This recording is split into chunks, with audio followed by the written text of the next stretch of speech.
மாண்புமிகு தமிழக முதல்வர் அவர்கள் இந்த ஜனநாயகன் படத்துக்கு இது நான் என்ன நினைக்கிறேன், திரையில் வர்ற ஜனநாயகனை பற்றி நீங்கள் பேசுகிறீங்க, தரையில் நிற்கிற ஜனநாயகன் நான் இருக்கேன், என்னை பற்றி நீங்கள் கவலைப்பட மாட்டேங்கிறீங்க. எனக்கு என்ன ஒரு சிக்கல்னா, நீங்கள் நல்லா கவனிக்கணும், இந்த படத்துக்கு இந்த பொழுதுபோக்கு இவ்வளோ முன்னுரிமை கொடுக்குறீங்க, பகுதி நேர ஆசிரியன் வீரதியில் போராடுறான், அதை பற்றி எவனும் பேச மாட்டேங்கிறீங்களே.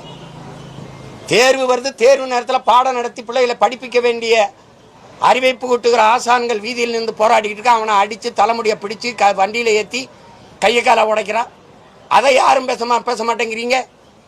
சம வேலை பார்க்குறோம், சம ஊதியம் கொடுங்க ஆசிரியர் பெருமக்கள் வீதியில் நிற்கிறான், பணி நிரந்தரம் கட்டி நிற்கிறான், தேவதை போல சேவை செஞ்ச மக்கள் கொரோனா நேரத்தில் அவர்கள் இன்னைக்கு தேவையில்லைன்னு சொல்லி செவிலியரை வீதியில் போட்டிருக்க, அதை பேச மாட்டேங்கிற.